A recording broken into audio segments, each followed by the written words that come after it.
আসসালামু আলাইকুম সবাইকে। আমি Mahima from Mahima's study hub. সবাইকে স্বাগতম জানাচ্ছি আমার ইউটিউব চ্যানেলে and Facebook page Mahima's study hub. আজকের টপিক হচ্ছে আদবেরবিয়স নিয়ে, আর এটা হচ্ছে খুবই একটা ইম্পর্ট্যান্ট পার্ট গ্রামারের, স্প্যানিশ গ্রামারের। আমরা স্পেসিফিকভাবে মেন্তে দিয়ে কথা বলবো। মেন্তে হচ্ছে একটা সুফিক্স, একটা সুফিক্স, যেটা একটা শব্দর লাস্টে এন্ডিং এর দিকে আসে। তো বেসিক্যালি আমরা মেন্তে দিয়ে শেষ হওয়া ক্রিয়াপদ নিয়ে কথা বলবো। একটা ছোট্ট ইন্ট্রোডাকশন করব, যেখানে আমি এক্সপ্লেইন করব একটা adverbio কি। Un adverbio es una palabra que modifica a un verbo, un adjetivo o a otro adverbio y explica cómo, cuándo, dónde o con qué frecuencia ocurre algo. adverb মানে এমন একটা শব্দ যেটা ক্রিয়া, বিশেষণ বা অন্য কোনো ক্রিয়াপদকে বদলায়। এটা বলে দেয় কাজটা কিভাবে, কখন, কোথায় বা কতবার হচ্ছে। আমাদের মেইন পয়েন্টস একটা adverbior হচ্ছে cuándo, dónde, con qué frecuencia, con qué cantidad, denegación, afirmación, অনেক রকম টাইপস আছে adverbior। এটা নিয়ে আমার একটা ভিডিও আছে আমার ইউটিউব চ্যানেলে, অ্যান্ড আই থিঙ্ক ফেসবুক পেজেও পোস্ট করা আছে, কিন্তু আমি শিওর না।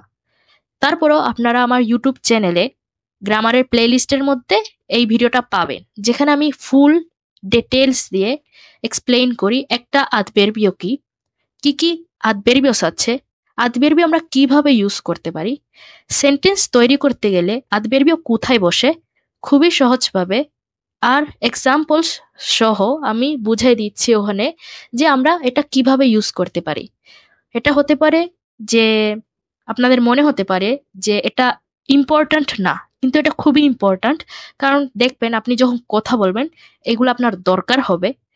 কিন্তু আমরা তো একটা পার্ট আজকে এক্সপ্লেইন করব, সেটা স্পেসিফিক ভাবে। কিন্তু আরো অনেক রকম পার্টস আছে adverbior, যেটা আমাদের প্রতিদিন ডেইলি ইউজ করা হয়। আমরা যখন কনভারসেশন করি, কারোর সাথে কথা বলি, তখন আমাদের ইউজ করতে হয়। ইভেন যারা দেলিয়াদোসের প্রিপারেশন নিচ্ছেন তাদের জন্য এটা খুবই ইম্পর্ট্যান্ট, কারণ এটা আমাদের অনেক আসে, আর সেইগুলা আজকে এক্সপ্লেইন করা হবে। তো আমি এখানে কয়েকটা উদাহরণ দিয়েছি, অল্প কয়েকটা। Pues podéis ver que aquí hay 3 columnas, ¿vale? La primera columna de color morado contiene los adverbios que terminan en mente. Luego, la segunda columna de color azul o turquesa, como lo queráis llamar, tiene como una breve explicación del significado de los adverbios. Yo lo he intentado poner de la forma más corta posible, ¿vale? Y la tercera columna, que es de color naranja, son ejemplos de algunas frases utilizando los adverbios. তো এখানে আমি কি বলেছি স্পেনিশে। প্রথম যে কলুম, যেটা হচ্ছে মোরাদো কালারের, পার্পল কালারের, এখানে হচ্ছে adverbios যেগুলো আমরা সুফিক্স দিয়ে বুঝাবো। সেগুন্দা কলুমনাতে আমি একটা ব্রিফলি একটা এক্সপ্লেনেশন করেছি শর্টলি, যে মিনিং কি এক একটার adverbior। অ্যান্ড ফাইনালি অরেঞ্জ কালারের যে কলুমনা, এটা হচ্ছে উদাহরণ সেন্টেন্স, যেখানে আমি adverbios গুলা ইউজ করতেছি। তো প্রথমে হচ্ছে actualmente। actualmente মানে হচ্ছে এখন কিছু হচ্ছে, এখন, তার মানে ahora। উদাহরণ হচ্ছে actualmente estudio español। básicamente, de forma simple, এখানে কি বোঝাচ্ছে? বাসিকামেন্তে আমরা ইউজ করি যখন আমরা কিছু সিম্পলি ভাবে বলতে চাই। উদাহরণ হচ্ছে বাসিকামেন্তে es lo mismo। আচ্ছা, এখানে একটা উত্তর হিসেবে ইউজ করা হচ্ছে, একটা রেসপোস্তা। যখন আমরা কোনো টপিক নিয়ে কথা বলি, যে আমরা বলি যে ও বেসিক্যালি এটা এটা তো সেম জিনিস, তো এটা হচ্ছে স্প্যানিশ আমরা বলি বাসিকামেন্তে es lo mismo। আর এটা আমি খুবই ইউজ করি। habitualmente, costumbre। কস্তুমরে মানে কি? আমাদের অভ্যাস, যে জিনিস আমি প্রচুর করি। habitualmente voy al gimnasio। আমি ইউজুয়ালি আমি জিমে যাই। generalmente ও en general। এখানে আমরা দুইভাবে ইউজ করতে পারি। generalmente হচ্ছে adverbio, আর en general হচ্ছে নর্মাল ভাবে ইউজ করা হচ্ছে, যেখানে আমরা সামনে একটা প্রেপোজিশন ইউজ করতেছি।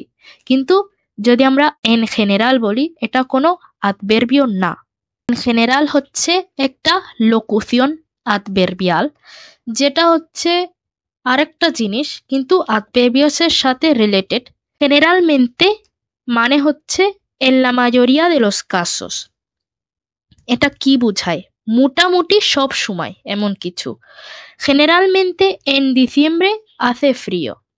জেনারেলি ডিসেম্বরে হচ্ছে ঠান্ডা পড়ে আর কি। realmente ও en realidad, এখানে সেম generalmente এর মতো অবস্থা, কিন্তু realmente এর মিনিং হচ্ছে verdad y realidad, মানে একটা সত্যি। el examen fue realmente difícil। এক্সামটা আসলেই অনেক কঠিন ছিল। আসলে ভাবে ইউজ করা যায় এখানে বাংলাতে। finalmente মানে final, final. finalmente terminamos el trabajo। Ya está।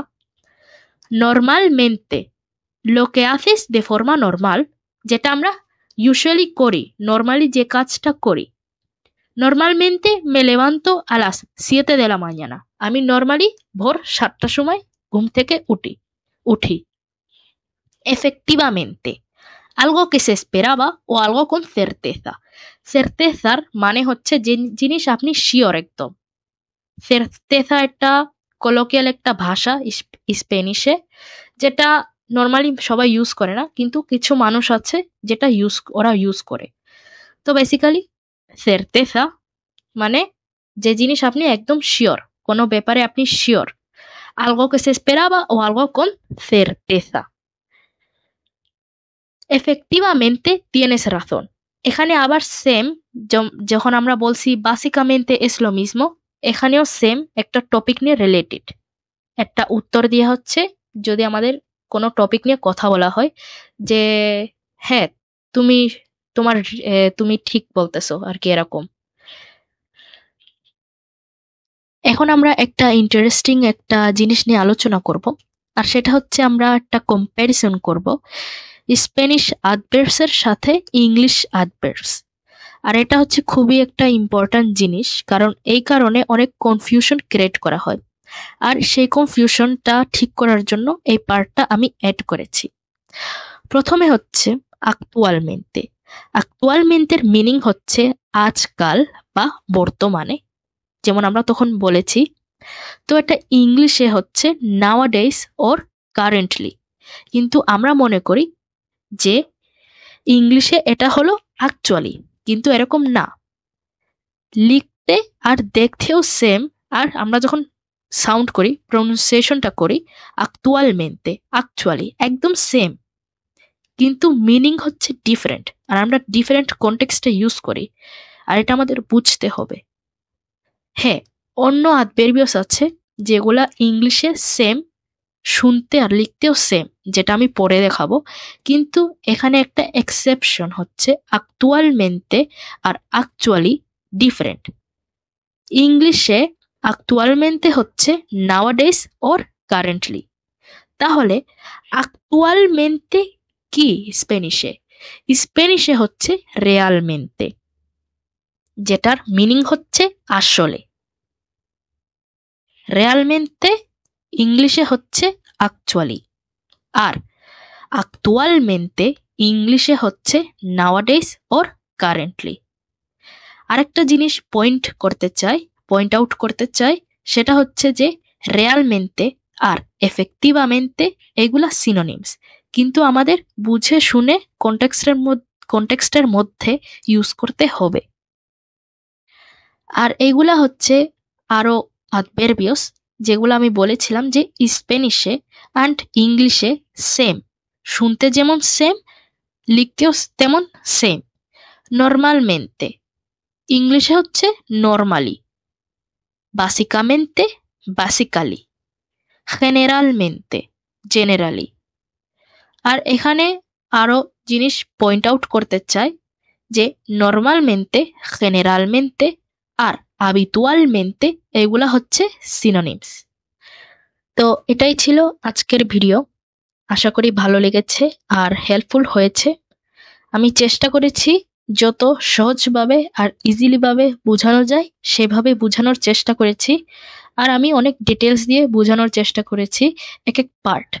কারণ আমি মনে করি এক এক পার্ট যদি সহজভাবে বোঝানো হয়, আমি জানি অনেক ইনফরমেশন, কিন্তু আপনারা যদি একটু বুঝেন তাহলে তো একটা পার্ট হয়ে গেল। আরেকটা পার্ট হচ্ছে স্প্যানিশ শেখার জন্য প্র্যাকটিস করতে হবে। আমাদের যেমন স্পিকিং প্র্যাকটিস করতে হবে, তেমন ভাবে আমাদের লেখাটা প্র্যাকটিস করতে হবে, টেক্সট পড়তে হবে। আর এটা বেসিক্যালি আপনারা ডিফাইন করতে পারেন দেলিয়াদোসের এক্সামের মতো, কিন্তু এই সিস্টেম হচ্ছে বেস্ট স্প্যানিশ শেখার জন্য। আর যদি কেউ ক্লাস করতে ইন্টারেস্টেড থাকেন, আপনারা আমার সাথে যোগাযোগ করতে পারেন ক্লাসের জন্য আমার এই হোয়াটসঅ্যাপ নাম্বারে। আপনারা মেসেজ দিলে হবে, আমার সাথে ফোনে কথা বলতে পারেন, কোনো সমস্যা নেই। তো ভিডিওটি যদি আপনাদের ভালো লেগে থাকে তাহলে সাবস্ক্রাইব করতে, লাইক দিতে এবং আপনার প্রিয়জনদের সাথে শেয়ার করতে ভুলবেন না। অপেক্ষা করুন, আরও স্প্যানিশ ভাষার কন্টেন্ট আসছে। যেহেতু এই ভিডিওটা আদবেরবিয়সের সাথে রিলেটেড, আদবেরবিয়সের যে প্রথম ভিডিও সেই লিঙ্কটা আপনাদের ডিসক্রিপশন বক্সে দেওয়া থাকবে। কারণ যদি ওই ভিডিওটা আপনারা বুঝেন আর সবকিছু ইজিলি ভাবে আন্ডারস্ট্যান্ড করতে পারেন যে কিভাবে আদবেরবিয়টা ইউজ করতে হয়, কোথায় বসাতে হয়, কি কি টাইপের আদবেরবিয়স আছে, আমি যদি এটা সেন্টেন্স দেখি ওই সেন্টেন্সের মধ্যে যদি আমি আইডেন্টিফাই করতে পারি যে এটা হচ্ছে একটা আদবেরবিয়, আদবেরবিয় কিভাবে তৈরি হয়, তাহলে একটা পার্ট হয়ে গেল।